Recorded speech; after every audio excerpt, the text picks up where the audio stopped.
Oui, nous, on alterne un peu les interviews, effectivement. Donc là, ça va être Raphaël Granit-Cassagnac, que j'ai vu dans le public, qui est en train de monter sur l'estrade. Bienvenue, Raphaël. Alors, n'oublie pas de réactiver ton micro. Bien vu. Bonjour à Voilà. tous. Voilà, enchanté. Je suis ravi aussi de te voir dans le jury de cette Game Jam. Alors, on avait plusieurs personnes de ton studio Science X Game, et c'est la première fois que nous, dans l'association La Science en Jeu, on t'a dans le jury de la Game Jam. Alors, est-ce que tu peux te présenter un petit peu présenter un petit peu parce que quand on a mis ta description sur le site web, on a mis plein de choses, on a mis directeur de recherche, écrivain, etc. Donc, si tu te présentes en quelques mots, qu'est-ce que ce serait? Ouais, je suis vieux, j'ai eu le temps de faire pas mal de choses, ouais. Donc je suis, directeur de recherche au CNRS, je suis scientifique, je fais de la physique des particules, je travaille encore un petit peu au CERN à Genève et Mhm. de fil en aiguille, je me suis retrouvé à concevoir l'idée de faire un jeu, sur la physique des particules, un jeu, grand public, pas du tout un jeu sérieux, mais D'accord. qui repose comme ça sur une science assez fondamentale et qu'on rend, merveilleuse, fantastique, intéressante à explorer.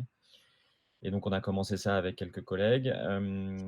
Donc, ce faisant, je cherchais un moyen de financer ce jeu et j'ai fait une rencontre assez magique avec des gens d'Ubisoft qui m'ont confié une chaire, donc une chaire académique, hein, c'est dans une université, en Mhm. l'occurrence à l'École polytechnique, de recherche et d'enseignement. Et donc, moi et mon équipe, on est chargés de réfléchir à tous les liens possibles entre les sciences et les jeux vidéo et de les entretenir, de les nourrir, de faire des expérimentations, des choses comme ça. Donc, typiquement, une scientific game jam, on aime ça et ça rentre complètement dans notre credo. Ah, et d'ailleurs, je précise, mais on en parlera peut-être, c'est que tu organises la Scientific Game Jam de Paris aussi. Donc, s'il y en a dans le public qui sont inscrits aussi à celle de Paris, parce que comme vous savez, la Scientific Game Jam, là, il y a plusieurs sites. Il y a Online, il y a Grenoble, il y a Lyon, Nancy, Toulouse, etc. Et il y en a une à Paris, dont tu es l'un des principaux organisateurs. Bah, depuis qu'on connaît les scientific game jam, en fait, j'avais participé à une à Grenoble il y a assez longtemps. Mhm. On avait cette idée d'en faire une quand même un jour, quoi, parce que c'est complètement dans notre credo. Et bon, avec le Covid, tout ça, on t'avait laissé tout gérer sur Ouais. Gazertown, sur toutes les Scientific Game Jam de France et de Navarre. Et donc voilà. Donc là, on est très content d'en accueillir une en vrai, en physique, à Paris. Du coup, je voudrais revenir un peu sur ton travail de scientifique. Donc, tu étais directeur de recherche à l'école Polytechnique, c'est ça? Ouais, c'est ça. Et Mon employeur, c'est le CNRS, ouais, mais je travaille à et l'école polytechnique. CNRS? Ouais. D'accord. Et sur quoi tu travailles? Donc, de manière vulgarisée, hein, sur Ouais, bien sûr. en physique des particules, qu'est-ce qu'on fait comme recherche en physique des particules aujourd'hui? Ben, on fait plein de choses dans plein d'endroits différents. L'endroit où, alors, une partie des découvertes en physique des particules depuis plus d'un siècle, hein, se fait dans des accélérateurs de particules. On fait se Mhm. rentrer dedans des particules. C'est E égale mc2 en gros. On fait se rentrer dedans des choses avec beaucoup d'énergie, E. Ouais. Et le but, c'est de convertir cette énergie en masse, M, Mhm. et donc d'aller explorer des domaines de masse, donc des particules élémentaires de masse de plus en plus grandes. Et D'accord. donc, c'est un des gros enjeux. Et donc, il y a une grosse machine qui est la plus grosse, la plus puissante, qui tourne aujourd'hui, qui est au CERN, qui s'appelle le LHC, le Large Hadron Collider, mais peu importe, Mhm. qui tourne depuis bien longtemps maintenant, depuis plus de 10 ans, bien plus de 10 ans, et qui fait donc se rentrer en collision des objets, donc par exemple des protons avec des protons. Et Oui. puis, moi, vous avez peut-être entendu parler de la dernière grosse découverte de la physique des particules, qui est le boson de Higgs, qui a déjà plus de 10 Ouais. ans, hein. Et donc, Ouais. c'est auprès de cet accélérateur-là que ça a été fait. Mhm. Donc voilà, et puis c'est un peu la dernière particule du modèle standard, on l'attendait tous. Elle ferme un peu le modèle qui permet de rendre compte de toutes les interactions élémentaires. Mhm. Et donc moi, je suis signataire d'une des expériences qui a fait cette découverte-là, mais je travaille pas là-dessus. Moi, je travaille sur des collisions d'objets plus gros, pas des protons, des noyaux, donc Ok. des gros noyaux, quoi, des noyaux de plomb, parce que c'est des noyaux avec pas mal de protons et de neutrons. Mhm. Et donc on envoie les uns sur les autres à très très haute énergie.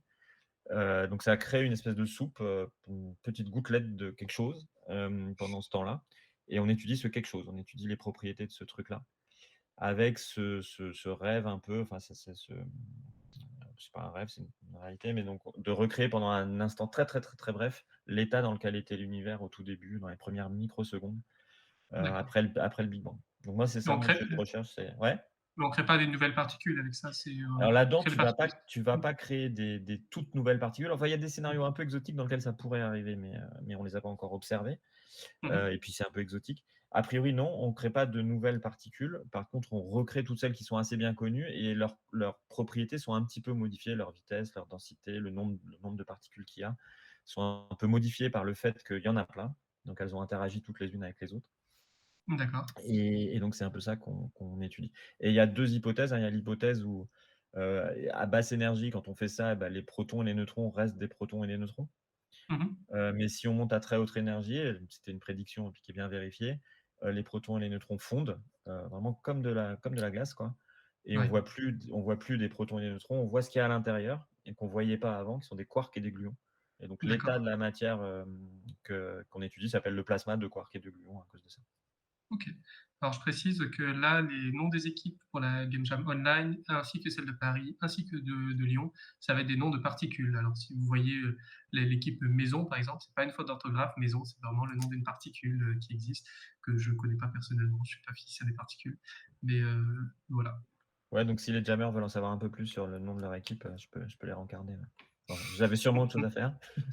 Ou si vous voulez Ça choisir le marche. meilleur nom pour, Alors du coup, suite à cette rencontre avec Ubisoft, tu as lancé un studio qui avait créé un jeu vidéo, autour de la physique des particules. Est-ce que tu peux nous détailler un petit peu quel est ce lien entre le jeu et la physique des particules? Comment est-ce que tu as abordé le game design? C'est un grand sujet, hein, mais pour dire: «Bah, tiens, j'ai envie de mettre la physique des particules un peu dans un jeu». Enfin, c'est voilà, ouais. comment ça se marie, voilà, un domaine scientifique comme ça qui est assez pointu et assez peu connu du grand public, avec un jeu derrière qui est amusant? Ouais, mais la façon, dont j'ai, abordé le game design, c'est que j'ai embauché un game designer, C'est une qui très s'appelle bonne idée. Pierre Alban Ferrer, parce qu'évidemment, enfin, tout le monde, prétend pouvoir s'improviser game designer, mais en fait, c'est pas du tout vrai. Vous le savez mieux que moi, je pense. C'est un métier et donc de le nourrir, et puis on était en équipe avec un peu déjà toutes les composantes, hein. Enfin, il y avait aussi un dev au tout début et puis toute l'équipe s'est constituée assez vite. De le Mmh. nourrir avec le sujet, c'est-à-dire, bah, c'est un peu ce que vous allez faire là, hein. Ouais, C'est d'écouter le sujet scientifique, qui était le nôtre. Donc, je leur ai fait d'abord des approches assez simples, et puis on est rentré un peu dans le détail. Je leur ai donné plein d'éléments, à la fois historiques, à la fois sur les machines, parce qu'on met en scène un peu les machines dans le jeu, à la fois sur les mmh, processus. Et puis en brainstormant, on a fait émerger une idée de jeu, enfin même plusieurs idées de jeu. Et on a fait le tri. ouais, On s'est orienté vers une idée de jeu précise, mais mmh, avec cette idée de fantasmer la physique, c'est-à-dire la physique, enfin toutes les sciences en fait, c'est des mondes assez merveilleux en fait quand on y réfléchit, avec souvent un vocabulaire assez fou, assez intriguant. Et donc c'est de jouer à fond là-dessus. Des personnages aussi, des scientifiques. Les scientifiques sont sous certains sont vraiment hauts en couleur et des personnages super intéressants dont on peut s'emparer. Donc c'est l'idée vrai c'était qu'on ouais, on mmh, caricature souvent les scientifiques comme des gens avec des blouses blanches qui sont très sérieux, très ternes, dans leur laboratoire et on comprend rien à ce qu'ils disent, mais en fait, voilà, on voit plein de personnalités, comme tu dis, hein, qui sont très hautes en couleur ouais, ouais. voilà, c'est qui sortent beaucoup du stéréotype, qu'on a. Mais, vas-y, je t'ai interrompu. Par exemple, la découverte du neutrino, c'est une lettre signée par un gars qui dit qu'il ne peut pas venir à la conférence parce qu'il va à un bal à la place. Donc il y a comme ça quelques petites histoires marrantes qui sont marrantes. Et donc abreuver l'équipe et en particulier le game designer avec le sujet et puis Mmh. voir ce qu'il en pense, quoi, ce qu'il pense, quel jeu on peut faire à partir de ça. Donc nous, dans notre jeu, et puis dans la physique des particules, il y a tout un truc de réaction. Donc deux particules donnent deux autres particules. Il y a Ouais, plusieurs particules, donc identifier tous les types de particules, les types de réactions, et commencer à élaborer un des gameplays du jeu qui est un truc un peu de pattern recognition, quoi, où le joueur il voit des objets visuels, ça s'appelle les diagrammes de Feynman pour ceux qui connaissent, mais peu importe, qui sont hyper fondamentaux, c'est-à-dire que nous, physiciens, on les utilise et ça veut dire plein de choses pour nous. Donc pour le joueur, a priori, ça ne veut pas dire grand-chose, mais on peut quand même, en fait, en dériver un gameplay vraiment de pattern recognition, de se dire, ah, ça va là, ça va là, OK. sans rien, on a besoin de rien derrière, absolument pas, aucune équation. Mais donc il y a quelques éléments assez fondamentaux comme ça qu'on a identifiés et qui permettent à un peu n'importe qui, c'était notre but, hein, d'aller vers le plus grand nombre de joueurs possible, Mmh. de s'emparer du sujet et de jouer avec. Ça, c'est une première partie du gameplay. Deuxième partie du gameplay, On s'est dit: «Bah, notre sujet est quand même un peu ardu, donc on va essayer d'utiliser des codes du jeu vidéo assez standards» et donc Ouais. on est parti sur un platformer 2D, en pixel art, dans Mmh. lequel tout le décor, tout le lore, tous les personnages que tu rencontres, toutes les machines que tu répares, ont des correspondances avec des vrais personnages, des vraies machines qui existent ou qui ont existé. Et Alors, il me semble que tu as cité là-dessus que justement, c'est pas un serious game, c'est vraiment un jeu grand public, et que tout le monde peut s'y amuser. ouais, C'est pas un jeu pour les enseignants, ou pas un jeu scolaire, c'est c'est pas le vraiment un but. jeu grand Après, public, on quoi. verra, hein, peut-être qu'on se trompe complètement et que personne n'y jouera, on verra bien. Mais c'est vraiment pas le but. Souvent, je donne un peu un slogan à nos activités, c'est «Science for all, fun above all». Donc Mmh l'idée, mh. c'est vraiment de mettre la science dans les mains du plus grand nombre, mais pour ça, il faut évidemment qu'ils s'éclatent, quoi, en jouant. Le plus important, c'est que le joueur, s'amuse et puis D'accord. s'il apprend quelque chose au passage, bah, tant mieux. Je sais plus, est-ce que le nom il y a le nom qui est définitif ou pas encore, le nom du jeu? On a Si on le ouais, cherche. bon, ouais, on cherche notre publisher, donc peut-être qu'avec le publisher, on discutera de changer de nom, mais notre nom de travail, c'est Reveal, donc le OK, verbe révéler en anglais, quoi. d'accord. Bon, on pourra suivre ça, en particulier sur le site web de Science X Games, c'est ça? Ouais. On va Ouais, mettre le lien dans le chat.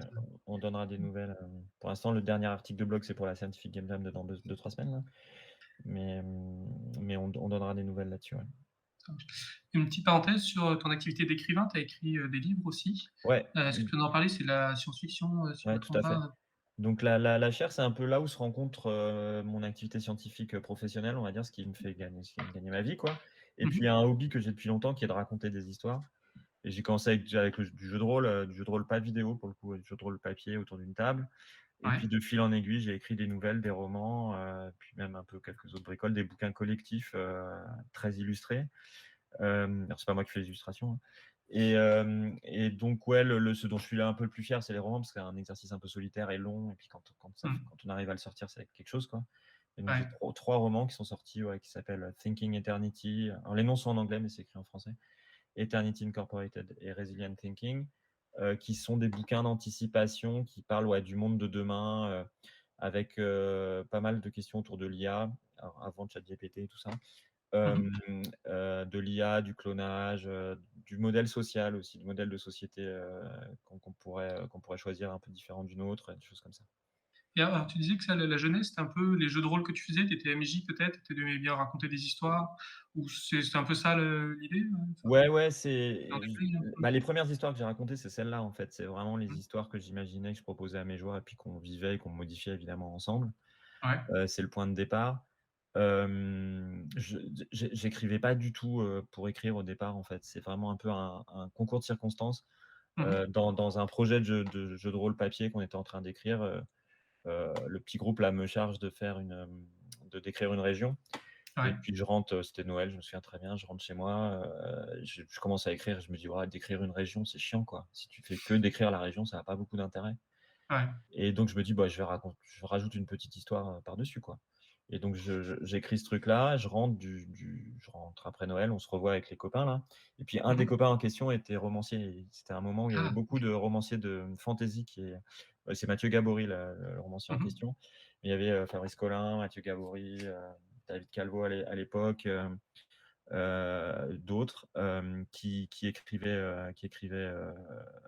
publiaient vraiment, quoi et des gens très jeunes, c'est super, quoi Ouais. Mmh. et donc c'est Mathieu qui m'a dit: «Mais en fait, tu écris pas si mal que ça. Tu devrais peut-être tenter de» et moi je le savais pas, en fait. «Tu devrais peut-être tenter de publier», voilà et puis donc à partir de là, j'ai répondu à des appels de nouvelles dans des anthologies, ça a marché, puis projet de roman et cetera, quoi. D'accord. Et Mais c'était dans le quel sens du coup? C'était des éditeurs qui cherchaient, et toi tu as Il répondu y à des appels? avait Ou ouais, c'est dans leur sens ou? il y en a un peu moins, maintenant, mais il y avait à l'époque, pas mal d'appels, à texte pour des OK. anthologies thématiques. Donc Mmh la mh. 1re à laquelle j'ai répondu et j'ai eu du bol, ils m'ont pris, on était en 2000 à l'époque.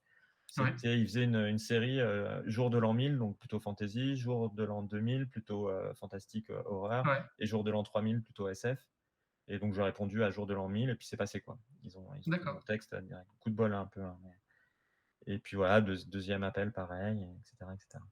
Est-ce que tu trouves qu'il y a des liens entre l'écriture, de livres, et la narration dans votre jeu vidéo, dans Reveal? Est-ce que ça t'a aidé d'une façon ou d'une autre ou pas spécialement? Parce qu'il y a le métier de Bah, narrative designer qui se développe pas mal, ouais, ouais, tout à dans le fait, jeu ouais. vidéo. En fait, ça m'a aidé, c'est sûr, parce que la partie écrite, j'ai une grosse expérience de ça, quoi. Mais par contre, c'est un piège parce que la narration dans le jeu vidéo, c'est pas du tout la même chose que de la narration Mmh. par exemple, dans une nouvelle ou dans un roman, quoi. Ouais.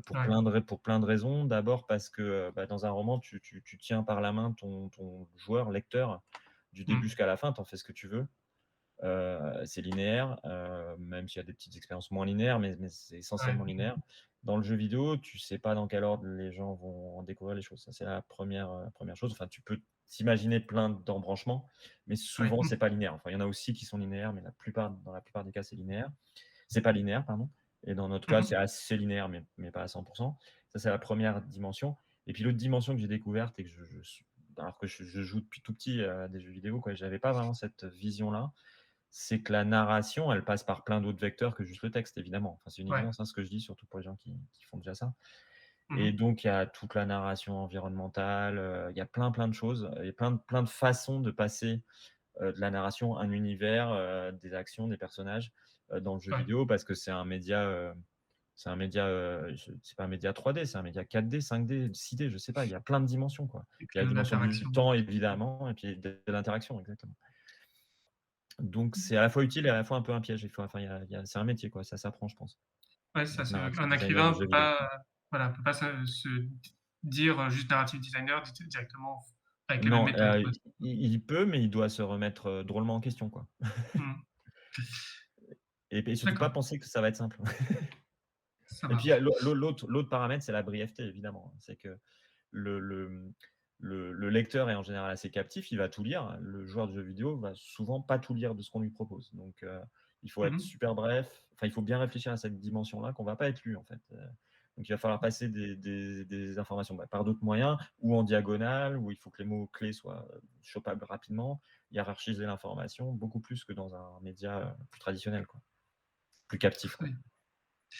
OK, merci. Je pense qu'on arrive un peu au bout du temps qu'on avait.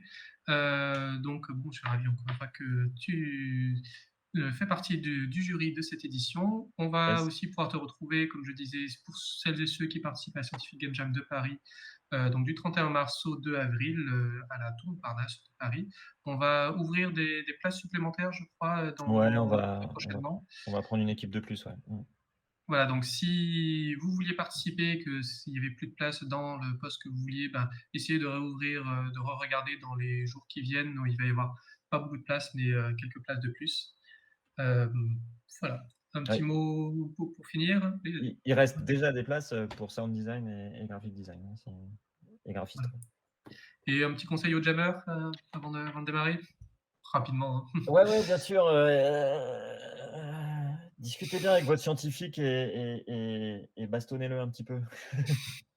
Désolé pour les C'est scientifiques. c'est ça, c'est toi en tant que scientifique dans la chair qui dit ça. Yes, yes, yes. Merci beaucoup Raphaël, Merci à toi et bon courage merci à pour cette tous. interview.